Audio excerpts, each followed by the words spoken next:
So hello guys, welcome back to video. അപ്പോൾ guys, ഇന്ന് നിങ്ങൾ കാണാൻ പോകുന്ന എൻ്റെ ഒരു പി സി ബിൽഡിൻ്റെ വീഡിയോ ആണ്. ഓക്കെ, അപ്പോൾ ഈ ക്യാബിനറ്റ് MSIയിലെ ക്യാബിനറ്റാണ്. ക്യാബിനറ്റെല്ലാം വന്നിട്ടുണ്ട്.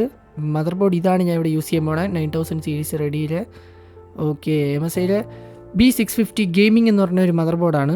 വൈഫൈക്ക് ഇൻബിൽഡ് ആയിട്ടുള്ള സാധനമാണ്. ഏകദേശം 12,000 രൂപ ആയിട്ടുണ്ട്. ഓക്കെ, അപ്പോൾ പവർ സപ്ലൈ ഇതാണ് യൂസ് ചെയ്യാൻ പോകുന്നത്, ഡീപ് കൂൾഡ് PL650D. അത് ഏകദേശം എനിക്ക് 5 രൂപയ്ക്ക് അടുപ്പിച്ചായിട്ടുണ്ട്, 5K.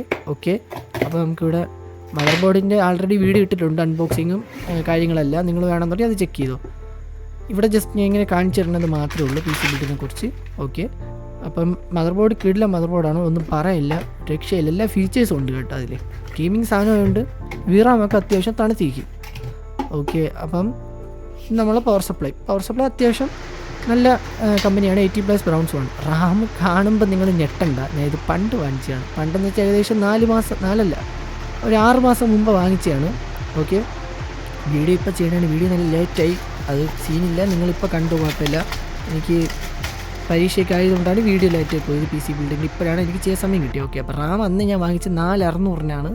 ഇപ്പം ഏകദേശം 28 രൂപ എന്തോ ആയിട്ടുണ്ട് ഒരു റാമിൻ്റെ സ്റ്റിക്ക്.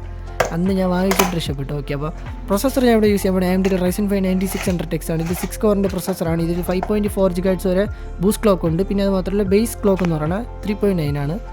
9600X ആണ്. കിട്ടിലും പ്രൊസസ്സറാണ്, 6 കോറിൻ്റെ 65 വാട്ടാണ് TDP വരുന്നത്. ഇതിൽ നമുക്ക് ഫാനൊന്നും കിട്ടുന്നില്ല. ഓക്കെ, അപ്പോൾ അതിന് വേണ്ടിയിട്ട് ലിക്വിഡ് കൂളർ യൂസ് ചെയ്യുന്നുണ്ട്. ഇവിടെ കിടിലും പ്രൊസസ്സറാണ്, ഒന്നും പറയില്ല, ബെസ്റ്റ് പെർഫോമൻസ് ആണ്. ഇൻ്റലിലോട്ട് പോകേണ്ട ആവശ്യമില്ല ഈ പൈസയ്ക്ക്. ഇത് ഏകദേശം 24,000 രൂപ ആയിട്ടുണ്ട് എനിക്ക്.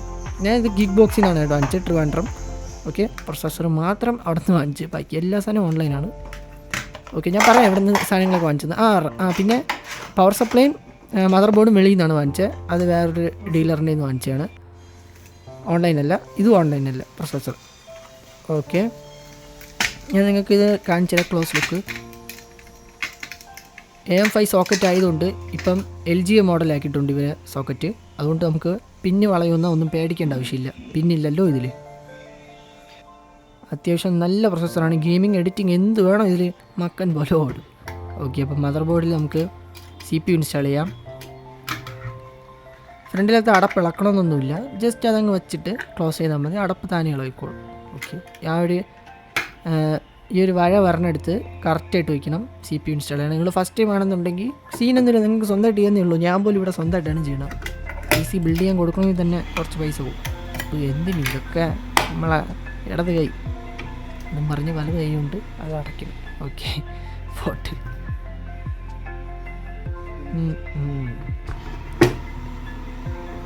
അതിൻ്റെ നമുക്ക് ആവശ്യമില്ല ആ ഒരു 4 CPU ബ്രാക്കറ്റിൻ്റെ. കാരണം നമ്മൾ യൂസ് ചെയ്യാൻ പോകുന്നത് ലിക്വിഡ് കൂളറാണ്. ഓക്കെ, റാം എൻ്റെ പൊന്നോ, ഈ വീഡിയോ എടുക്കണവനും അറിഞ്ഞുകൂടാ, എനിക്കും അറിഞ്ഞുകൂടാ ഇതിൻ്റെ വില എത്രയായിരിക്കും ഇപ്പം. അപ്പോഴേ ഞാൻ 4600 വാങ്ങിച്ച്. ടൈം മെഷീൻ വല്ലതും ഉണ്ടായിരുന്നു ചെന്ന് പറയായിരുന്നു 10 വാങ്ങിച്ചു വയ്ക്കുക. ഇപ്പം ഞാൻ 59 വെച്ച് ബിൽഡ് ചെയ്യുമായിരുന്നു, 10 വാങ്ങിച്ചു വെച്ചു. അപ്പോൾ അതിനും വില കൂടി, അത് വേറെ കാര്യം.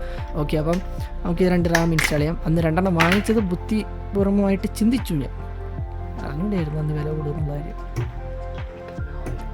കുഴപ്പമില്ല. ഓക്കെ, അപ്പം ഇത് കറക്റ്റായിട്ട് ഇൻസ്റ്റാൾ ചെയ്യണം നിങ്ങൾ. ഒരു സൈഡ് മാത്രമേ നമുക്കിതിൽ തുറക്കാൻ പറ്റൂ, റാം സ്ലോട്ട്. വേറൊരു സൈഡ് ഫിക്സഡ് ആണ്. അതെനിക്ക് അറിഞ്ഞുകൂടിയായിരുന്നു, പക്ഷേ ഞാൻ അത് പഠിച്ച്. ഓക്കെ, രണ്ടാമത്തെ റാം തുറന്ന് സെറ്റ് ചെയ്യാം. ഒരു റാം സ്റ്റിക്ക് ഞാൻ MD കമ്പ്യൂട്ടേഴ്സിൽ നിന്നും ഒരു റാം സ്റ്റിക്ക് ഞാൻ എലൈറ്റ് ഹബ്സിൽ നിന്നാണ് വാങ്ങിച്ചത്. 2 വേറെ ഷോപ്പിൽ നിന്ന് വാങ്ങിച്ചു, പക്ഷേ 2 സെയിം ആണ്. CL34-ൻ്റെ 6000 MHz പറഞ്ഞ ഏതായിരുന്നു അഡാറ്റ് XPG ലാൻസർ ബ്ലേഡ് ആണ് യൂസ് ചെയ്യണം. ഓക്കെ, അപ്പോൾ ഇനി നമുക്ക് SSD ക്രൂഷ്യലിൻ്റെ P3+ എന്ന് പറഞ്ഞൊരു മോഡലാണ്, 4.0 PCI ഏറ്റവും കിടിലം SSD തന്നെ. ഇത് എനിക്ക് 3500 എന്തോ ആയി. ഇപ്പോൾ ഇതിൻ്റെ വില 10 രൂപ 11-12 രൂപ എന്തോ ആയിട്ടുണ്ട്. സാധനം കിട്ടാനുമില്ല. ഓക്കെ, ഇപ്പോഴത്തെ വില പറയണമെന്ന് വെച്ചാൽ ഞാൻ അപ്പോഴും വാങ്ങിച്ചതുകൊണ്ട് മാത്രമാണ് വില കുറച്ച് വാങ്ങിച്ചു. ഞാൻ ഏകദേശം 6 മാസം മുമ്പത്തെ വീഡിയോ ആണ്. ഇത് 6 മാസം മുമ്പത്തെ വീഡിയോ ആണ് ഇതെല്ലാം.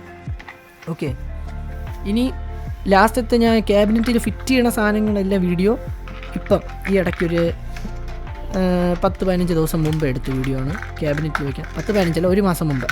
കഴിഞ്ഞ മാസമാണ് എനിക്ക് ക്യാബിനറ്റ് കിട്ടി, കഴിഞ്ഞ മാസം ക്യാബിനറ്റ് കിട്ടി. ഓക്കെ, അപ്പം സ്ക്രൂ ഇതിൻ്റെ കൂടെ ഉണ്ട്. SSD ഒന്നും പറയില്ല, സെറ്റ് സാധനമാണ്. ഇപ്പം ഞാൻ 6 മാസം ഉപയോഗിച്ചപ്പം 96 എന്തോ ആയി ഹെൽത്ത്. സീനില്ല, ഗെയിമിങ്ങും കൂടെ ഞാൻ കളിക്കില്ല, ഒരു പ്രശ്നമില്ല, നൈസായിട്ട് ഓടും. 5 വർഷം 3 വർഷം എന്ത് വാറൻറ്റി ഉണ്ട്, 5 വർഷമാണെന്ന് തോന്നുന്നു. ഓക്കെ, ഈ ഒരു സ്ലോട്ടിലോട്ട് നമ്മളത് ജസ്റ്റ് വെച്ച് കൊടുത്താൽ മതി. ലൈറ്റ്ലി പ്രസ് ചെയ്യുക. ഓക്കെ, എന്നിട്ട് ആ ഒരു ക്ലിപ്പിനെ ജസ്റ്റ് ഒന്ന് അടച്ചു കൊടുക്കുക. എന്നിട്ട് ഇതിൻ്റെ പുറത്താണ് ഹീറ്റ് സിങ്ക് ഉണ്ട്, ഹീറ്റ് സിങ്ക് അത് വയ്ക്കണം. അത് മെയിൻ കാര്യമാണ്. അതിനെക്കൊണ്ട് ഉപയോഗം ഉണ്ടോയെന്ന് ചോദിച്ചാൽ ഡെഫിനറ്റ്ലി ഉപയോഗമുണ്ട്, അതെനിക്കിവിടെ മനസ്സിലാവും. ടെമ്പറേച്ചർ നല്ലോണം മെയിൻറ്റെയിൻ ചെയ്തിരിക്കും. ഇത് സെക്കൻഡ് SSD ആണ്. ഇത് നേരത്തെ ഞാൻ വാങ്ങിച്ചതാണ്, എനിക്ക് പഴയ PC യിലുണ്ടായിരുന്നു. പിന്നെ പെട്ടിക്കകത്ത് കയറ്റിയിട്ട് പുതിയതുപോലെ എടുത്തതേ ഉള്ളൂ. സാധനം ഒരു 3 മാസം പഴക്കമുണ്ട്, 3 അല്ല 2 മാസം പഴക്കമുണ്ട് ഈ വീഡിയോയിൽ. ഓക്കെ, അപ്പം ഇത് 3.0 ആണ്, PCI 3.0 ആണ്, 500 GB ആണ്, WD ഗ്രീൻ ആണ്. ഇതിനും വില കൂടി. ഇതന്ന് 2,800 എന്തോ വാങ്ങിച്ച്, ഇപ്പം നല്ല വില കൂടി. ഓക്കെ, അപ്പോൾ ഫൈനലി എൻ്റെ ക്യാബിനറ്റാണ്. ഇത് കഴിഞ്ഞ മാസം എടുത്ത വീഡിയോ ആണ് കേട്ടോ, മറ്റേത് 5 മാസം മുമ്പ് എടുത്ത വീഡിയോ ആയിരുന്നു. അപ്പോൾ ലിക്വിഡ് കൂളർ കൂടെ വെച്ചിട്ടുണ്ട്, സെറ്റായിട്ട് വെച്ചിട്ടുണ്ട്. ഇതാണ് എൻ്റെ ഡിസ്പ്ലേ. ഇടയ്ക്കിടയ്ക്ക് കാണിച്ച് തരണമെന്ന് വെച്ചാൽ എനിക്കത് നല്ല ഇഷ്ടപ്പെട്ടുകൊണ്ടാണ്, അറിഞ്ഞ് വിചാരിക്കില്ല നിങ്ങൾ. ഓക്കെ, അപ്പം ലിക്വിഡ് കൂളർ കൂടെ ഫിറ്റ് ചെയ്തതാണ്, സെറ്റാണ്. 8 10 15 സ്ക്രൂ എന്തോ ഉണ്ട്. ഭയങ്കര പാടായിരുന്നു. ഈ ക്യാബിനറ്റ് തന്നെ മുടിഞ്ഞ വെയിറ്റാണ് ഗൈസ്, നിങ്ങൾക്ക് പറഞ്ഞാൽ മനസ്സിലാവില്ല. നോക്കാം അതിൻ്റെ ഇതൊക്കെ ഇരിക്കുന്നുണ്ട് സൈഡ് പാനൽ. ഇതാണ് ഓവറാൾ, എല്ലാം കുളമായിട്ട് കിടക്കുകയാണ്. പക്ഷേ സെറ്റാക്കുമെന്ന് വെച്ചാൽ സെറ്റാക്കിയിരിക്കും സംഭവം. റാം കൂളറൊക്കെ ഉണ്ട്. ഓക്കെ, ഇതാണ് അതിൻ്റെ അകത്ത് വയ്ക്കുള്ള പെട്ടി. അപ്പം നമുക്ക് CPU മൗണ്ട് ചെയ്യണം. അതിന് മുമ്പേ നമുക്ക് തെർമൽ പേസ്റ്റ് വയ്ക്കണം. ഇത് കൂടിയ തെർമൽ പേസ്റ്റാണ്, ഇത് തന്നെ വയ്ക്കണം കേട്ടോ. അതിൻ്റെ കൂടെ ഞാൻ അന്ന് ലിക്വിഡ് കൂളർ അൺബോക്സ് ചെയ്യുന്ന സമയത്ത് പറഞ്ഞു നിങ്ങളുടെ അടുത്ത്, ഇത് നിങ്ങളെ കൂടിയ ഇത് തെർമൽ പേസ്റ്റ് ഉണ്ടെങ്കിൽ അത് ഉപയോഗിക്കാൻ പറഞ്ഞ്. കൂടിയതുണ്ടെങ്കിൽ ഇത് തന്നെ ഉപയോഗിച്ചു. ഇതിൻ്റെ തെർമൽ കണ്ടക്ടിവിറ്റി അത്രയ്ക്ക് നല്ലതാണ്. ഞാൻ ചെക്ക് ചെയ്തപ്പോഴാണ് പിന്നെ മനസ്സിലായത്. ഓക്കെ, അപ്പോൾ ഇവിടെ ലിക്വിഡ് കൂളറും വെച്ച് മദർ ബോർഡും സാധനങ്ങളെല്ലാം വെച്ചിട്ടുണ്ട് കംപ്ലീറ്റ് ആയിട്ട്. കണക്ഷനും കാര്യങ്ങളെല്ലാം ബാക്കിലോട്ട് എടുത്തിട്ടുണ്ട്. അയ്യോ, എൻ്റെ കണക്ഷനൊക്കെയാണ് പാട്. ഓക്കെ, നമുക്ക് ഗ്രാഫിക്സ് കാർഡ് വയ്ക്കാനുള്ള സമയമാണ്.